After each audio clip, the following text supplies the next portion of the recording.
Үш қияның бір қиыры, әр тасына шежіре тұнған, үстіртке біткен ерекше өлке, әулиелердің мәңгілік мекені киелі Маңғыстау. Жеті жұрт келіп, жеті жұрт кеткен маңғаз даланың төсінде тылсым тарих, қойнауында қаншама құпия сыр бүгіп жатыр.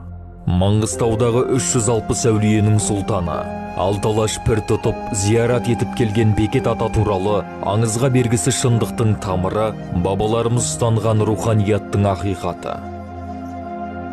Бекет ата Мырзағұлұлы Жақұт секілді ерекше жаратылысымен жарқырап, аса діндарлығымен дараланып, жан-жағына ілім шуағын шашып, елді имандылыққа иілтіп, қазақ руханиятының кемелденуіне өлшеусіз үлес қосқан тарихи тұлға.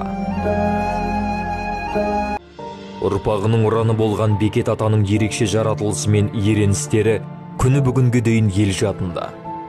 Кешегі аласапыран жаугершілік замандарда ел мен жерді қорғаған батырлар Бекет атаның атымен атой салған.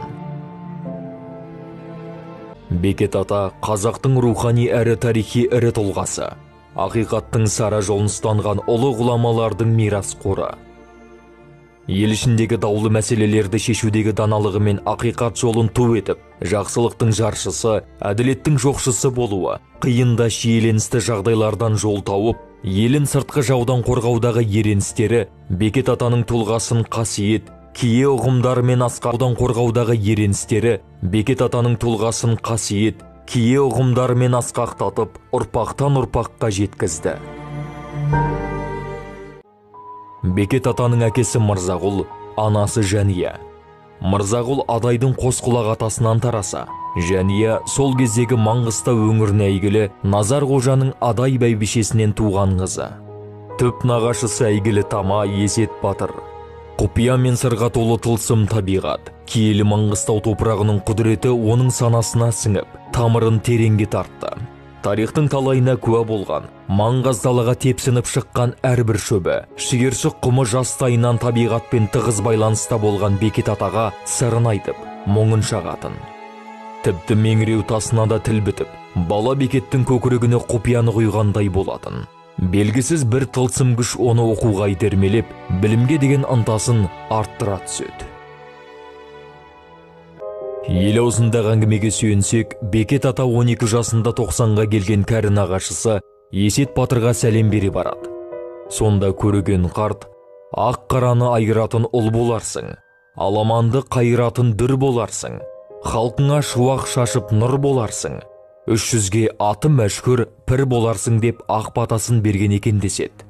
Ел аузында ердің соңы Есет, пірдің соңы Бекет деп айтылатын ақыл сөз бар. Бекет ата жауға қарсы қол бастаған батыр, халықты ілім-білімге үйреткен ардақ ағартушы, мешіт салған сәулетші, ойшыл тұлға. Ислам мәдениетінің негізгі орталығы Медине болса, шығыстағы орталығы Түркістан, ал солтүстіктегі аймағы Маңғыстау болды. Сондықтан да Мединеде Мұхаммед, Түркістанда Қожа Ахмет, Маңғыстауда Пір Бекет деген қанатты сөз туындаған. Қасиет, кие ұғымдар мен сөздің де тікелей байланысы бары ақиқат. Әрине, тағылымы мол, астары терең, дуал ауыздан шыққан қорғасындай салмақты сөзде парқы алтыннан қымбат қасиет болады. Сол сөздің жүйесі мен киесі қонған Бекет ата айтты дейтін ел аузында мына жыр жолдары бар.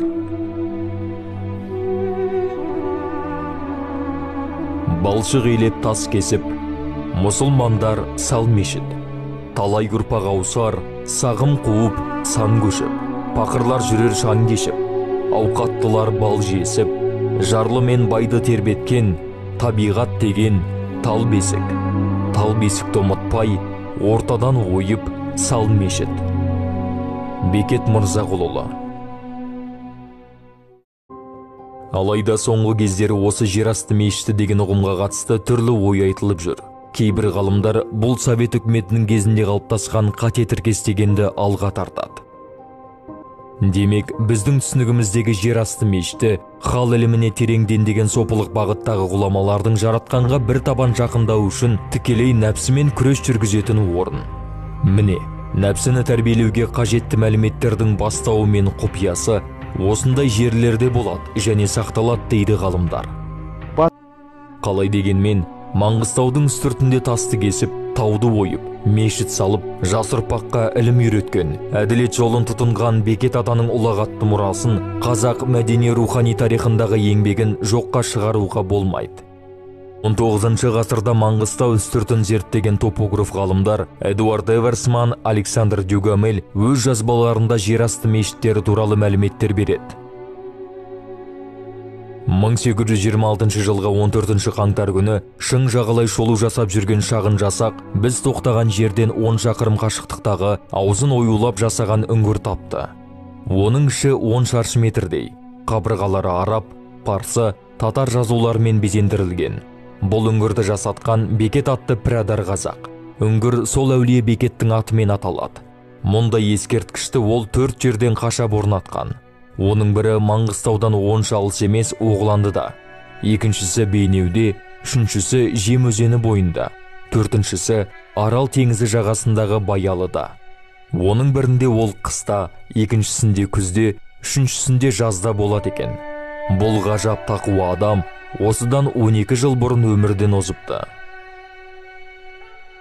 Эдуард Александрович Эверсман.